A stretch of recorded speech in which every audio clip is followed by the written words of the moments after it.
I'm actually riding a 5-year-old tonight, purely because I just wanted to show a little bit how you can train the young ones already a little bit in the process of going fast, because this is what this is about a little bit how, okay, I'm renowned as a speed queen or whatever Gareth's given me the title of, which I think I could share with a lot of people here tonight. But it does all start from at home. It all starts from young, from teaching them early. I don't believe in going flat out on any youngsters by any means, but I do think they need to learn to turn. They need to learn to expect fences when you need them to expect a fence to be there. So it is just tonight, just a little bit, just little exercises that I would do at home with the young ones to just sort of prepare them early, if you like.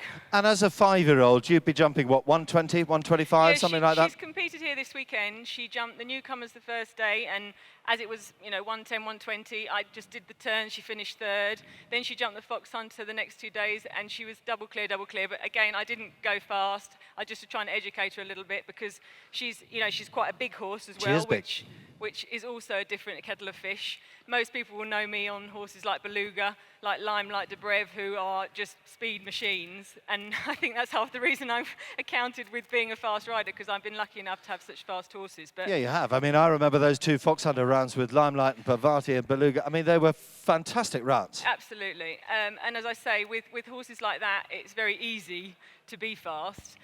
They're naturally quick thinking, they're naturally athletic, they've got that ability to turn, they've got that ability to gallop and still keep their shape.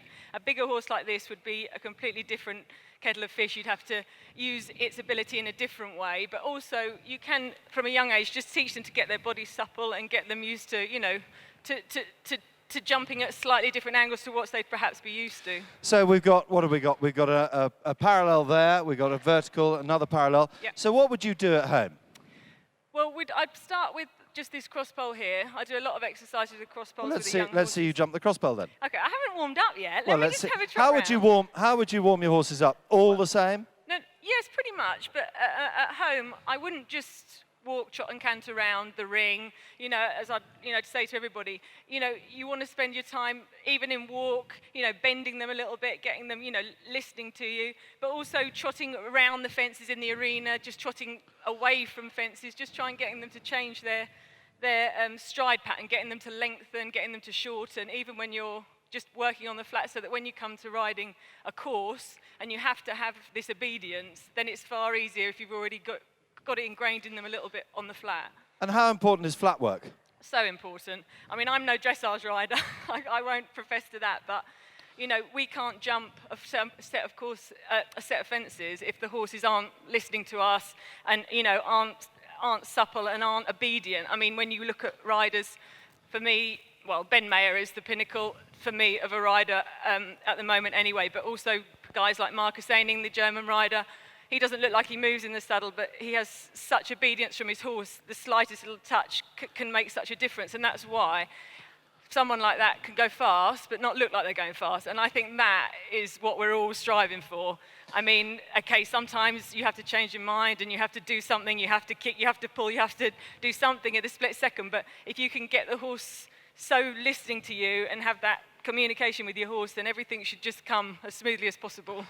And that all stems from grid work, from trotting poles, basically, and from dressage movements. Of course, yeah, they have to move away from your leg, they have to move sideways, they have to move forwards, they have to lengthen, they have to shorten, all these things which they can use with cross poles, with trotting poles, with everything. So it's a long process, but I think the younger you start with different things, the better it is. There's nothing worse than sort of getting your horse to sort of 7 or 8 years old and thinking, oh, right, I'm going to have a go in this jump off today, maybe for the first time. And the horse is completely oblivious to what you're asking it to do. So I do think, although I'm not saying any young horse should be galloped, and perhaps I have been criticised for that in the past with the horses that I've had because they are so quick, but you have to know your horse and work out what it is they need to do. But they do just have to have some sort of understanding of it from a young age, so that you don't just suddenly throw them in at the deep end. So tell us what you're doing now. You're just trotting your what's your 5-year-old called? She's called Fifi in the stable. She's got a very girly stable name, but her show name is actually Humphrey de Brève, so it's a bit masculine sounding, so we give her a girly name in the stable. But no, she's, as I say, she's only 5. She's not used to any sort of atmosphere, so this is going to be a great, education for her anyway. But she's having a skip around. But normally I just start trotting them around, just letting them go on their own, not doing too much, just letting them loosen up in their own way. I know we're a bit pushed for time, so I'll just move things on a little bit. But then, it'd just be a question of just trying to condense the trot a little bit down the side. Then just ask her to move forward a little bit off your leg as well, just so that she's already listening to you. Sorry, I'm not used to riding and talking. I get a bit out of breath. But yeah, and then aside from things like that, then you'd use the fences or whatever you have in your arena and just get them to just bend a little bit around the inside leg, just get them already listening, already bending, just as tight as you can, both ways, just keep changing direction, keep changing the length of the stride. And Laura, just how important for a young horse like you've got there to keep it interested, to keep doing different things? How important is that? Well, yeah, again, I mean, you don't want to jump them all the time. But yeah, you want to keep everything as interesting as possible for them. I do a lot of hacking. We're quite lucky where we are. We've got a lot of fields. I don't have to go on the roads too much. Flat work one day, maybe a hack the next. Lunging. Lunging's a great thing for young horses as well as the older ones. So yeah, just keep their routine varied, really. Even the older ones, so that nothing becomes a sort of bore for them. They've always got to keep enjoying what they're doing, I think. And that's what I hope I do with my horses. They are a bit like pets, really, more than anything else. But as I say, people are normally used to seeing me on perhaps slightly smaller horses. This one, although she's a big mare, she is quite naturally balanced anyway, which makes my job a lot easier. But I have had some bigger horses in the past, like Roller Coaster. And as I say, this is we're talking about going faster and being quick in jump-offs. And bigger horses, you've obviously got the benefit of them having a big stride. So there's sort of the options of taking strides out where perhaps you wouldn't do that on a smaller horse.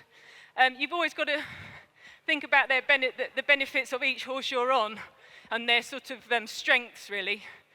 I mean, I talk about Beluga just purely because she's just a master of a fast horse, but she's not one that you would necessarily take strides out on because she's obviously a small horse.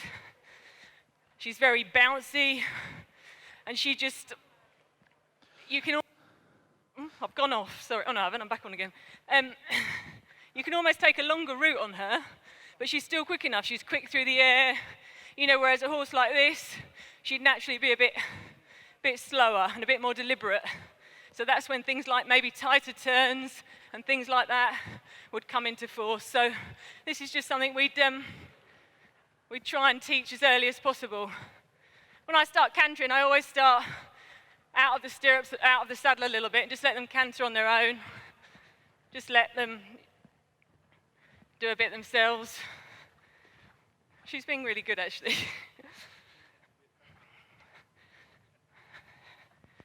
Girl. Good girl. But then we do the same sort of thing. Just try and shorten everything up a little bit. You've done us our favour. Get her into her corners, get her bending.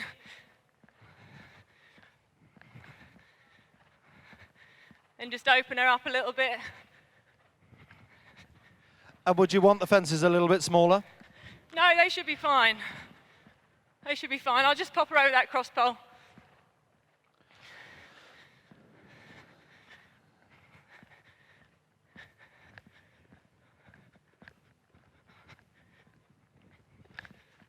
Girl.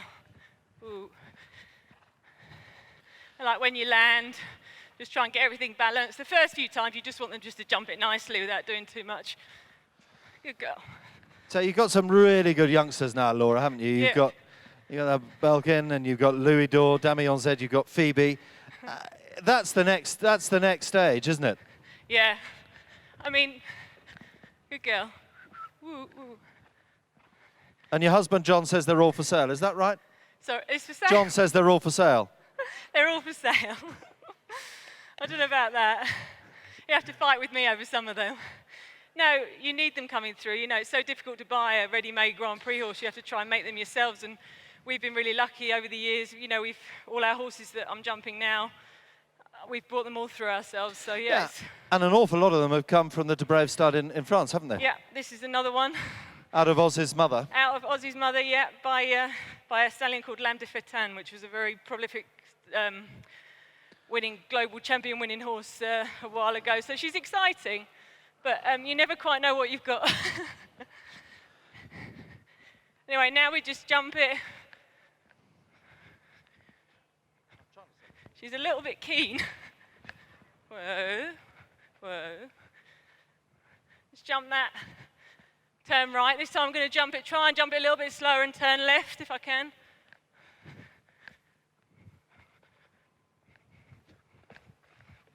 She's jumping quite big today.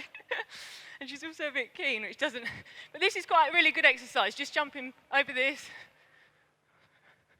8. Like a figure of 8. How long?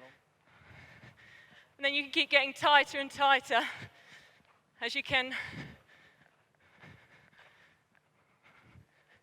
Oh.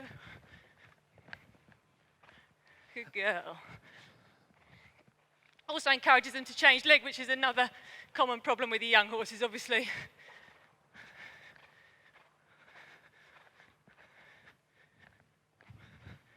Oh. See, that time we didn't have that, but good girl. Hey, hey, hey. Some of these things can take a while, but then you have to just keep going till they understand what you're doing. And then when they do it well a few times, then that's enough for them. Oh. She's making rather a big effort at the moment. And one of the things that must be really... One of the things, Laura, that must be really difficult is when you're away the whole time, constantly as you are, and you come back and your young horses, have you got to start again, or have you got riders at home to do this sort of training for you? No, I'm really lucky. I've got a girl at home.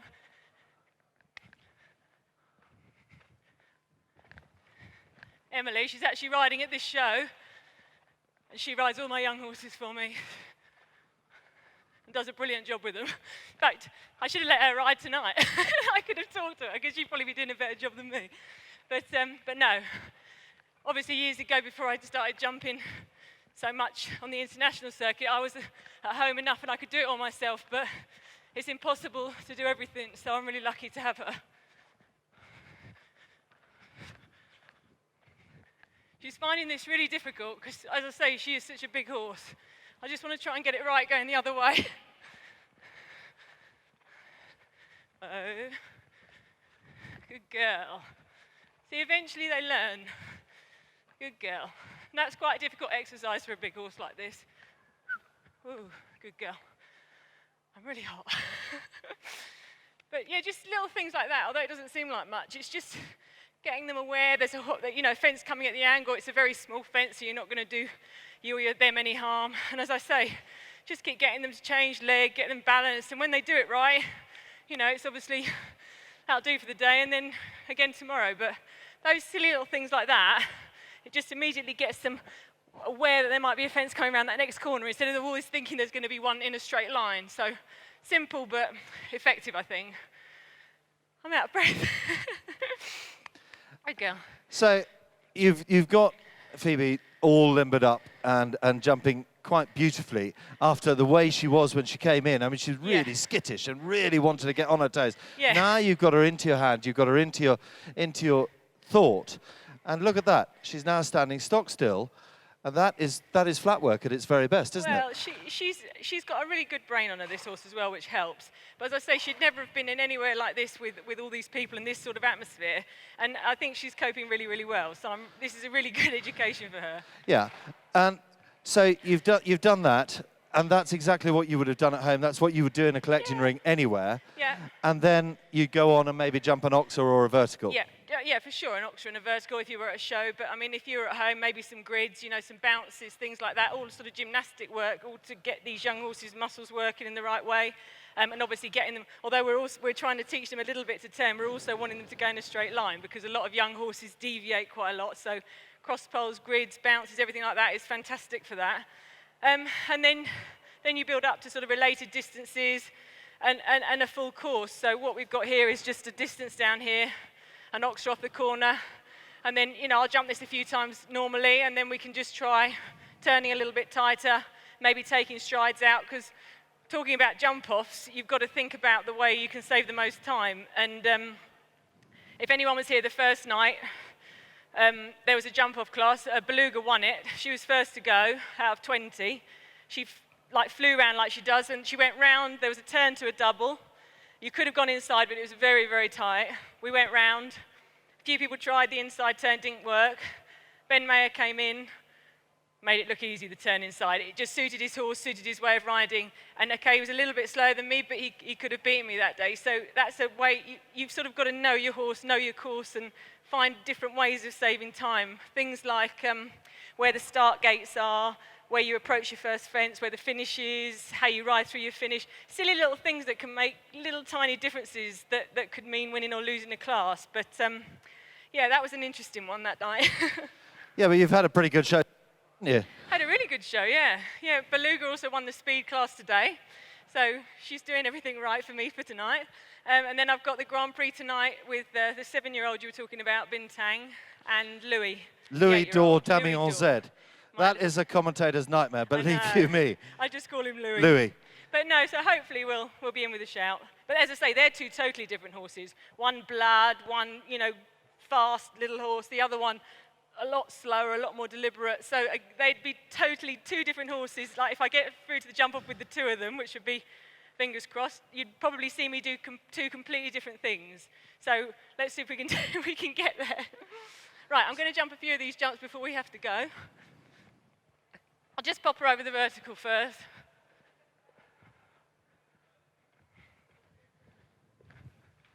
Good girl, good girl.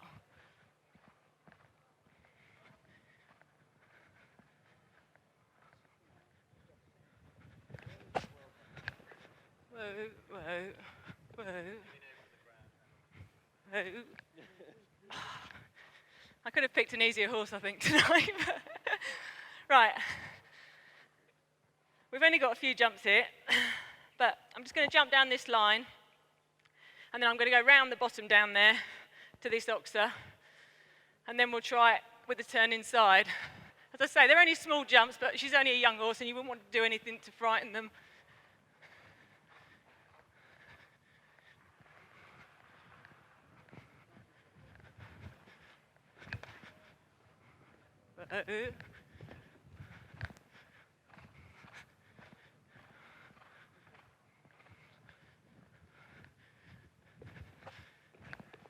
Okay, she did that really easily. Came tight round the wing, a little bit on the angle. She didn't bat an eyelid. So this time, I'm going to do exactly the same, 6 strides down there, because I could have gone 5 actually that time, now riding it. I could have gone 5 and then round the wing. You'd obviously be quicker. Come in the 6, you're going to drop a bit shorter already over that vertical, so the turn inside will be a lot easier, in theory. So we'll do that, see what she thinks. Good girl.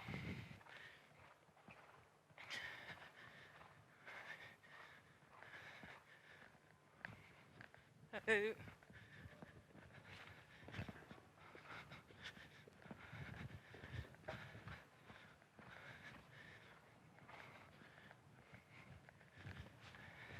Okay, she did that really nicely.